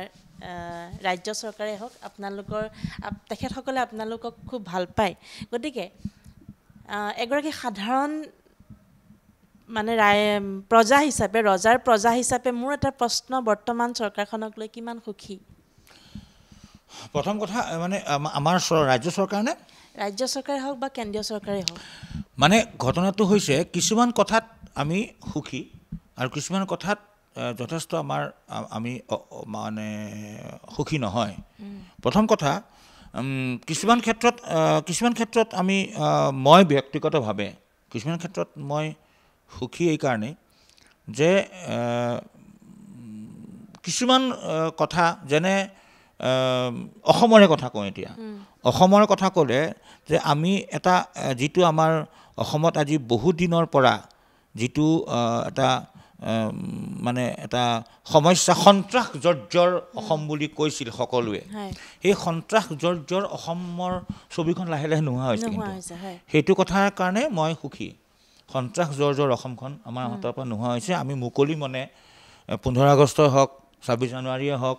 এতিয়া আমি যে এটা সময়ত 15 আগষ্ট 26 জানুৱাৰী বুলি ক'লেই ঘৰত সোমাই থাকিব লাগিছিলে বা বহুত ডাঙৰ ডাঙৰ ঘটনা ঘটি গৈছিলে আমি মোৰ এতিয়াও মনত আছে মই এবাৰ 26 জানুৱাৰী দেউতা আৰু মই গোৱালৈ গৈছিলোঁ গৈ থাকোঁতে ট্ৰেইনত গৈ থাকোঁতে দেখিছোঁ 26 জানুৱাৰীত ঠায়ে ঠায়ে ডাঙৰ ডাঙৰ পিকনিক হৈছে 15 আগষ্টত এবাৰ ক'বলৈ হায়দৰাবাদ গৈছিলোঁ দেখিছোঁ ঠায়ে ঠায়ে 15 আগষ্টত পিকনিক মনাইছে উদযাপন হৈছে সেইখিনি সময়ত আমাৰ অসমত কিন্তু মানে ভয় লগা পৰিৱেশ ক'ত কি ফুটে ঠিক নাই সেই তাৰ পৰা আমি বৰ্তমান সেইটো নাই দ্বিতীয় কথা হৈছে সেই কথাবিলাক মোৰ ভাল লাগে আজিকালি সেই কথাটোৱে ভাল লাগে সেই কথাটো যেনেকৈ যি নহওক সেই কথাটোৱে অকণমান হেৰি কৰিছে আমাক সাংস্কৃতিক দিশত ক'বলৈ গ'লে এতিয়া কৰোণাৰ সময়তেই যদিও মই এপ্লাই কৰা নাই মই পোৱাও নাই কিন্তু বহুতে কৰোণাৰ সময়ত বিভিন্ন ব্যক্তিয়ে 50,000কৈ টকা পাইছিলে গতিকে সেই কথাটোৱে সেইখিনি সময়ত বহুতক এটা সকাহ দিছিলে যেনেকৈ যি নহওক বিহু উদযাপন কৰা হৈছে ডাঙৰকৈ বিহু উদযাপন কৰা হৈছে বা বিহু কমিটিবিলাকক এটা মাননি দিয়া হৈছে এই যে কথাবিলাক কিন্তু আগতে হোৱা নাছিল বিহু উদযাপন ভাওনা দলবিলাকক এটা মাননি দিয়া হৈছে বা নামঘৰবিলাকক এটা পইচা দিয়া হৈছে বিহু দলবিলাকক পইচা দিয়া হৈছে বিহু উদযাপন সমিতিবিলাকক এটা পইচা দিয়া হৈছে তাৰ ফলত সেইটো এটা সকাহ দেই ডাঙৰ সকাহ গতিকে সেই কথাটোৰ কাৰণে সেইটো এটা ভাল কথা হৈছে আৰু এনেকৈ কিছু ক্ষেত্ৰত আগতেই অসমলৈ পদ্ম এৱাৰ্ড এটা আহে কেতিয়াবা দুটা আহে কেতিয়াবা নাহেই সংগীত নাটক একাডেমি ক'ৰবাত এটা আহিব ক'ৰবাত দুটা আহিব কেতিয়াবা নাহেই কিন্তু আজিকালি সেইটো নহয় এইবাৰ মানে 4-5জনকৈ পদ্ম এৱাৰ্ড দিয়ে পদ্ম সন্মান ভাৰত অসমলৈ আহিছে বা সংগীত নাটক একাডেমিও 6-7জনকৈ মাতৃ সংগীত নাটক একাডেমি এৱাৰ্ড পুৰস্কাৰ পাইছে বঁটা পাইছে এই কথাবিলাক কিন্তু পজিটিভ কথা এইবিলাক কথাবিলাক ভাল লাগে কিন্তু তাৰ লগত আৰু কিছুমান কথা হৈছে যে সেই কথাবিলাক খুব গুৰুত্বপূৰ্ণ আটাইতকৈ ডাঙৰ সমস্যা হৈছে যে আমাৰ অসমতে এতিয়া গুৱাহাটীতে এতিয়া ৰবীন্দ্ৰ ভৱনটো বন্ধ হৈ পৰি আছে সেইটো প্ৰশ্ন মই আপোনাৰ ৰবীন্দ্ৰ ভৱনটো বন্ধ হৈ পৰি আছে ৰবীন্দ্ৰ ভৱনটো বন্ধ হৈ পৰি আছে মই এতিয়াও মোৰ কাৰণে মানে ডাঙৰ সাঁথৰ এইটো যে ৰবীন্দ্ৰ ভৱনটো কিয় খুলি দিয়া হোৱা নাই বা ৰবীন্দ্ৰ ভৱনটো যে বনাবলৈ খুজিছিলে বা ৰবীন্দ্ৰ ভৱনটো লৈ পেলাই এটা আলোচনা হৈছিলে ৰবীন্দ্ৰ ভৱনটো নতুনকৈ সাজিব এটা মাল্টিপ্লেক্স হ'ব সেই আশাত আমি বন্দী হৈ আছোঁ এতিয়াও কেতিয়া ৰবীন্দ্ৰ ভৱনটোৰ সেই আমাৰ ৰূপটো দেখা পাম য'ত 3-4টা অডিটৰিয়াম হ'ব য'ত আমি মন গ'লেই নাটক আগৰ নিচিনাকৈ কৰিব পাৰিম ৰবীন্দ্ৰ ভৱনটো আমাৰ কাৰণে বৰ আপোনটো গতিকে সেই কথাটো এটা মোৰ কাৰণে ডাঙৰ এটা হেৰি আৰু মানে কিছুমান কথা সেই কথাটো মানে মই লাগে আৰু সেই কথাটো আমাৰ কাৰণে দৰকাৰ আক্ষেপ এটা থাকে দ্বিতীয়তে আৰু এটা ডাঙৰ কথা হৈছে এইটো কথা হৈছে যে আমাৰ এই যে গছবোৰ কাটি আছে হয় চহৰ লাগিবই বাৰু চহৰৰ কাৰণে বা ফ্লাইঅভাৰৰ কাৰণে গছবোৰ কাটিব লাগিব কিন্তু তাৰ ঠাইত এতিয়া গছ যদি আমি নুৰুওঁ সমানে যদি গছ আমি নুৰুওঁ তেতিয়াহ'লেতো আমাৰ কাৰণে দিগদাৰ হৈ যাব এতিয়া গতিকে এনেকুৱা কিছুমান কথা অলপমান এটা আক্ষেপ থাকে যে গছ তাৰ বিনিময়ত এই যে গছবোৰ গুৱাহাটীত কটা হ'ল তাৰ পৰিৱৰ্তে গুৱাহাটীত কিমানজোপা গছ ৰুব এতিয়া বা আমি গছ গুৱাহাটীৰ ঠায়ে এনেকুৱা কিবা যদি পৰিকল্পনা কৰে এতিয়া কৰিছে যেনিবা আমাৰ নুনমাটিৰ পিনে কিছুমান জেগাত এতিয়া প্ৰায় এইবাৰেই বৃক্ষৰোপণ আঁচনি এটা হৈছিলে যে প্ৰায় 300 জোপামান গছ তাতে ৰুইছে গতিকে এনেকুৱা ধৰণৰ কথাবিলাক কিন্তু গুৱাহাটীৰ মাজমজিয়াত মানে মোটামুটি গছ নোহোৱাই হ'ল এতিয়া গতিকে তাৰ ঠাইত এতিয়া যদি তাৰ ঠাইত মানে এই গছবিলাকৰ নোহোৱা হৈ যোৱাৰ ফলত আমাৰ অলপ হ'লেও অসুবিধা হ'ব নেকি গতিকে এই গছৰ ঠাইত কি লৈছে এইটো এটা মোৰ কেতিয়াবা চিন্তা লাগে যে গছবোৰ যে কাটি নোহোৱাই হৈ গ'ল ঠিকেই আমাক ফ্লাইঅভাৰ লাগে যান-জঁটৰ পৰা হাত সাৰিবলৈ কিন্তু প্ৰাকৃতিকভাৱে আমি চহকী হৈ থাকিম নে নাই নিশ্চয় খুব সুন্দৰ বক্তব্য আপুনি আগবঢ়ালে আৰু ইমানখিনি কথা পাতিলোঁ শেষত ভৱিষ্যতে যেহেতু আপুনি নাটকতে জড়িত হৈ আছে ভৱিষ্যতে আপুনি দ্ৰোণাচাৰ্য কৰিম বুলি ক'লে ইয়াৰ পিছত আপোনাৰ আকৌ নতুন কি সৃষ্টি হ'ব নতুন মানে যিটো ৰাজস্থানী মীৰাবাইৰ ওপৰত মোৰ নতুন পৰিকল্পনা এটা আৰম্ভ হৈছে তাৰে এটা আমি প্ৰিমিয়াৰ এটা শ্ব' কৰিলোঁ সৰুকৈ মোৰ নিজস্ব যিটো ব্লেক বক্স আছে সৰু প্ৰেক্ষাগৃহ এটা আছে ষ্টুডিঅ' থিয়েটাৰ পূৰ্বৰংগৰ তাতে এবাৰ ফেষ্টিভেলত আমি নাটকখন কৰিলোঁ মীৰা মানে মাজুলীৰ এজনী ছোৱালী মীৰা গতিকে সেই মীৰাখন কৰিলোঁ আমি সেইখন মানে এই ৰাজস্থানৰ সেই মীৰাবাইকে মই অসমীয়া অভিযোজনা কৰিছোঁ মীৰা এজনী মাজুলীৰ মিচিং ছোৱালী তাই কৃষ্ণ পাগল আৰু তাই কেনেকৈ এজন কৰতোলা বিষয়া এজনে বিয়া পাতি তাইক চহৰলৈ লৈ আনে তাইৰ জাৰ্ণিটো লৈ পেলাই খুব ছাকচেছফুলি মঞ্চায়ন হ'ল এতিয়া নেক্সট পৰিকল্পনা সেইটোৱেই আৰু মই বাটাৰফ্লাই বুলি এটা ছ'ল' পাৰফৰ্মেঞ্চৰ প্লেনো চলি আছে মোৰ বাটাৰফ্লাই সেইখন হিল্লুল পাঠকে লিখিছে বাটাৰফ্লাই সেইখন কেতিয়াবাৰ পৰাই পৰিকল্পনা চলি আছে মাজতে ৰৈ গৈছিলে সেইখনো কৰিম আৰু এটা প্ৰশ্ন সামাজিক মাধ্যমত যোৱাকালি বা কিছুদিন পূৰ্বৰ পৰা যেতিয়া আমাৰ এই পদ্মশ্ৰী পদ্মভূষণ এই সন্মানখিনি যেতিয়া ৰাইজে গম পালে তেতিয়া আমাৰ সামাজিক মাধ্যমত এটা প্ৰশ্ন ৰাইজৰ কাৰণে বহুতে আগবঢ়াইছে বা ৰাইজে কিছু মন্তব্য আগবঢ়াইছে মই আপোনাক দুটা শব্দতে সুধিম জুবিন গাৰ্গ আৰু পদ্মশ্ৰী সন্মান কি ক'ব জুবিন গাৰ্গে পদ্মশ্ৰী সন্মান নাপাব লাগে বুলি মই নাভাবোঁ পাব লাগে জুবিন গাৰ্গেও পাব লাগে পাপনেও পাব লাগে অৰিজিৎ সিঙে যদি পাব পাৰে তেতিয়াহ'লে জুবিন আৰু পাপনে কিয় নাপায় কাৰণ মই ভাবোঁ জুবিনৰ তেওঁৰ বহুত কথাই বেয়া পাওঁ কিন্তু জুবিন গাৰ্গৰ কিন্তু এটা সামাজিক দায়বদ্ধতা আছে দেই সেই কথাটো কিন্তু আমি স্বীকাৰ কৰিব লাগিব কাৰণ জুবিন গাৰ্গ মানে অসমত চেলিব্ৰিটি বুলি ক'লে এতিয়া জুবিন পাপনে বেলেগ কথা কৈ লাভ নাই আৰু গতিকে আৰু জুবিনৰ এটা সামাজিক দায়বদ্ধতা আছে জুবিনৰ ঘৰলৈ কেনেকৈ মানুহ আহে জুবিনৰ কেনেকৈ কাক কিমান সহায় কৰে সেই কথাবিলাক মই নিজে ওচৰৰ পৰা দেখিছোঁ গতিকে তাৰ হয় যে পদ্ম সন্মান পাবলৈ কিন্তু পাৰ্চনেলিটিৰ কথা আছে আকৌ গতিকে ব্যক্তিত্বলৈও বহুত কথা আহে নেকি মই নাজানো গতিকে যদি তথাপি মই ভাবোঁ যে জুবিন গাৰ্গে পদ্ম সন্মান যদি পোৱা নাই তেনেহ'লে হয়তো কিবা কথা আছে সেইকাৰণে হয়তো পোৱা নাই কিন্তু পাব লাগে নিশ্চয়কৈ খুব সুন্দৰ মন্তব্য আগবঢ়ালে আৰু আমি আপোনাক ধন্যবাদ জনাইছোঁ ইমানখিনি কথা আজি ইমান ব্যস্ততাপূৰ্ণ ঘৰৰ এটা বেলেগ ধৰণৰ পৰিৱেশ হৈ আছে ঘৰখনত আচলতে আনন্দৰ এটা পৰিৱেশ আৰু সেই পৰিৱেশৰ মাজতো আজি আপুনি আহি আপোনাৰ মনৰ ভাৱখিনি আমাৰ আগত ব্যক্ত কৰিলে আপোনাৰ কথাখিনি আৰু আমাৰ ভৱিষ্যত প্ৰজন্মৰ কাৰণে যিখিনি কথা আমি প্ৰয়োজনীয় বুলি ভাবোঁ গতিকে আপোনাক ধন্যবাদ জনাইছোঁ আৰু আপোনালৈ পুনৰ শুভেচ্ছা জনাইছোঁ আপোনাৰ ঘৰখনলৈ শুভেচ্ছা জনাইছোঁ লগতে নাটক আমি যাতে আপোনাৰ জৰিয়তে নতুন নতুন সৃষ্টি আমি দেখিবলৈ পাই যাওঁ সেয়া সদায় কামনা কৰিলোঁ আৰু আপোনাৰ সুস্বাস্থ্য আৰু দীৰ্ঘায়ু কামনা কৰি আজি ইমানতে সামৰণি মাৰিছোঁ ধন্যবাদ এয়া আছিলে আমাৰ অসমৰ এজন বলিষ্ঠ অভিনেতা সংগীত নাটক একাডেমী বঁটাপ্ৰাপ্ত গুণাগৰদেৱ গোস্বামী আমি তেখেতৰ সৈতে আজি বহুত কথা পাতিলোঁ গতিকে চাই থাকিব আপোনালোকে আপোনালোকৰ অনুষ্ঠান নিউজ প্লাছ বিশেষ আৰু মই পুনৰ আহিম আন এজন অতিথি নাইবা আন এটি অনুষ্ঠানৰ সৈতে আপোনালোকৰ সন্মুখত তেতিয়ালৈকে আপোনালোকে আমাৰ এই অনুষ্ঠান চাই থাকিব ধন্যবাদ